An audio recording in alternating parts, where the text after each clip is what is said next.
Assalamualaikum warahmatullahi taala wabarakatuh.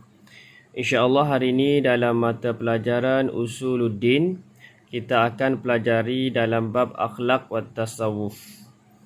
Tajuk kita hari ini ialah adabul bai'. Adabul bai' maksudnya adab menjual. Adab menjual. Sekarang ni kita lihat uzkur ta'rif al-bai' wa ma muraduhu. Sebutkan ta'rif menjual wa ma muraduhu dan apa maksudnya. Boleh? Lughatan dari segi bahasa, bai' jual dari segi bahasa, muqabalatu syai'in bi syai'in.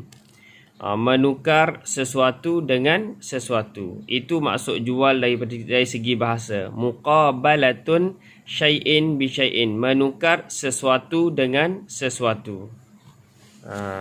Contoh, kita tukar apa? Kita pergi kat kedai lah. Jual ni maksudnya tukar satu dengan satu. Maksudnya kita pergi ke kedai, kita beli gula. Jadi kita ambil gula, kita bagi duit. Menukar gula dengan duit. Istilahan, jual dari segi bahasa, muqabalatun malin bimalin ala wajhin makhsusatin. Menukar harta dengan harta berdasarkan cara yang tertentu. Menukar harta dengan harta ala wajhin makhsusatin, berdasarkan bentuk yang tertentu. Banyak tidak semestinya kita bagi duit, dia bagi barang. Kalau zaman dulu juga ada sistem barter kan, tukar barang dengan barang. Boleh juga kan. Jadi nak cerita dekat sininya, tukar sesuatu harta dengan sesuatu dengan bentuk tertentu, itu dinamakan jual beli. Boleh. Seterusnya, amma ad-dalilun naqliyu ala adabal majlis. Sebutkan dalil nakli, bukan adab majlis ni, dia tersilap. Ma ad-dalilun naqli ala adabil bai'. Apakah dalil nakli adab berjual? Wa ahallallahu al-bai'a wa harrama ar-riba. Di dalam surah Al-Baqarah Allah berfirman, Bismillahirrahmanirrahim, wa ahallallahu al-bai'a wa harrama ar-riba. Dan Allah menghalalkan jual beli, wa harrama ar-riba, dan Allah mengharamkan riba. Riba ni maksudnya mengambil lebihan. Contohnya, dia bagi hutang ke orang ni RM5 contoh. Lepas tu orang tu kena bayar kat dia RM10. Jadi sepatutnya bayar RM5 je lah. Hutang RM5, tapi dia suruh bayar RM10. Tu dipanggil riba lah tu. Boleh. Uzkur adabul bai'. Sebutkan adab-adab menjual. Yang pertama, as-samahatu fil bai'i wasyira'i. As-samahatu maksudnya bertolak ansur, fil bai'i wasyira'i, dalam menjual dan membeli. Maksudnya di dalam adab menjual ni kena ada tolak ansur di antara dalam menjual dan membeli, antara penjual dengan pembeli. Okey, sebab apa kena tolak ansur kat tepi dia ni? Kalau dalam buku awak ni, dia ada dekat sini.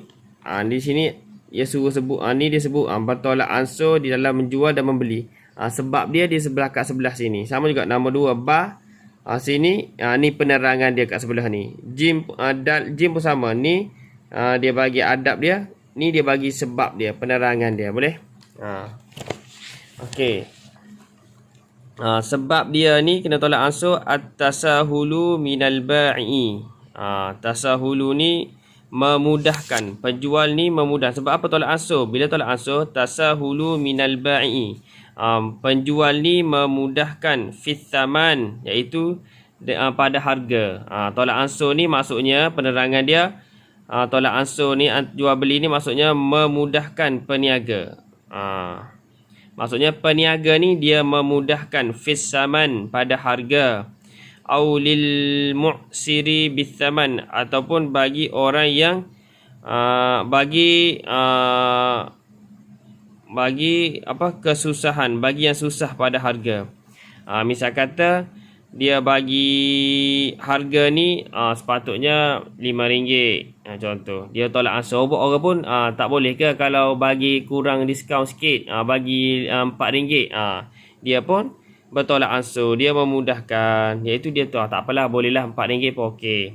Aulil mu'thiri bisaman, ataupun bagi yang susah pada harga. Maksudnya kalau contohnya ada baki lagi, ni ada lagi baki, duit baki kan pulang, contohnya harga dia RM3.20. Dia kata tak apalah, mari RM3 je lah, macam tu. Jadi memudahkan pembeli. Boleh. Seterusnya ba, as-sidqu fil muamalati.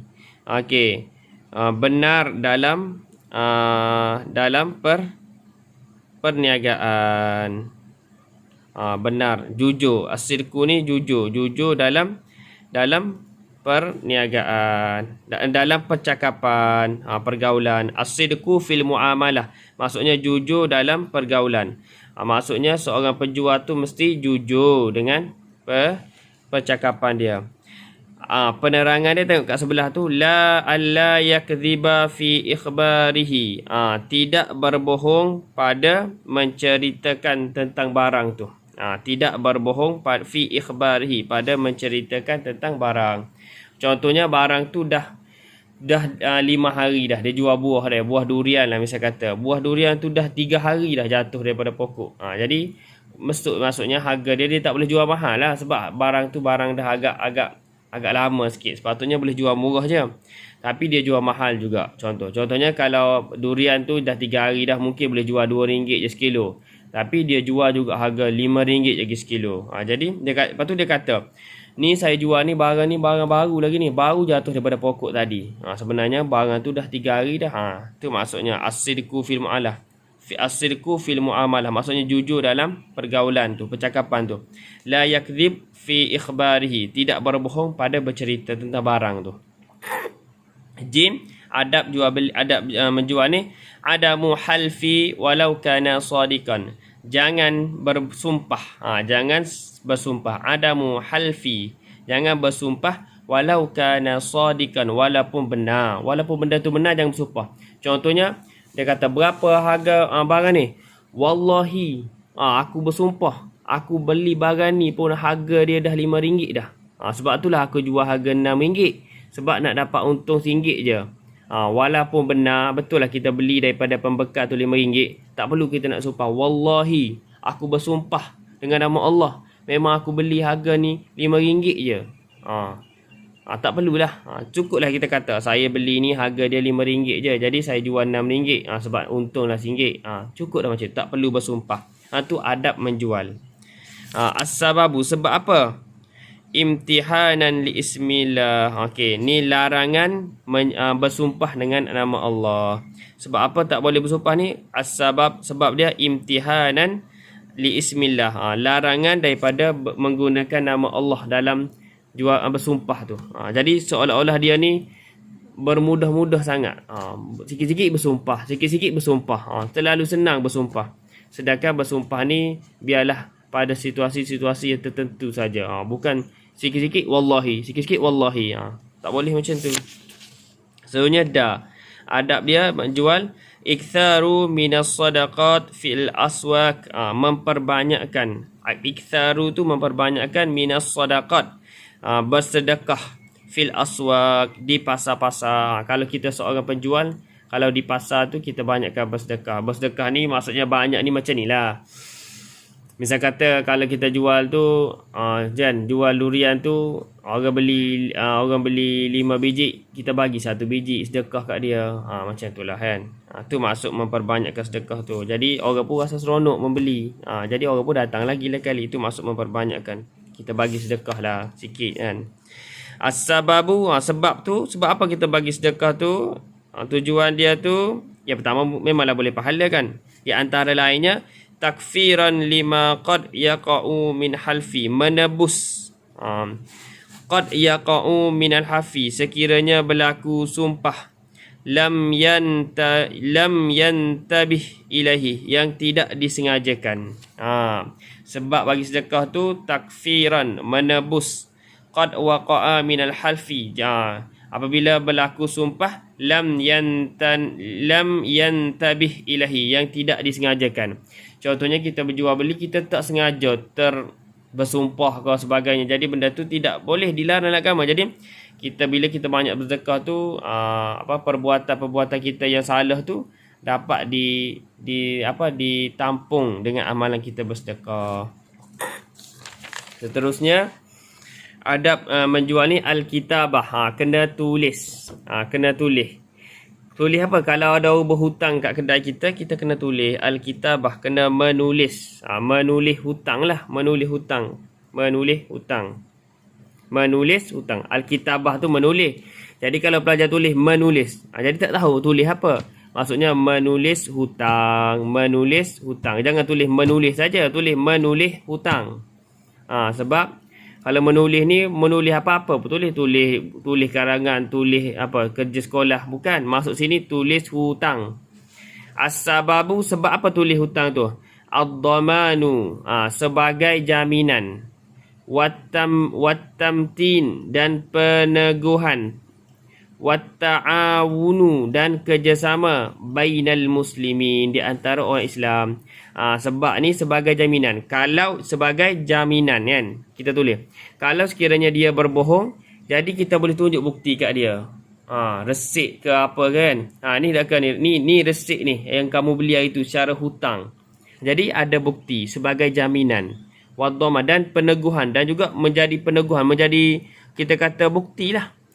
Menjadi bukti bahawasanya dia ni betul-betul berhutang dengan kita. Watta'awun, dan juga kerjasama.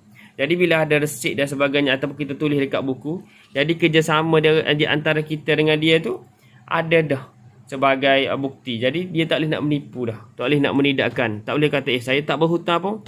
Jadi bila dia cakap macam tu, kita pun ada jaminan. Dah ada resit dah. Dan ada tamnin, ada peneguhan bahawasanya ni betul ni hari sekian-sekian.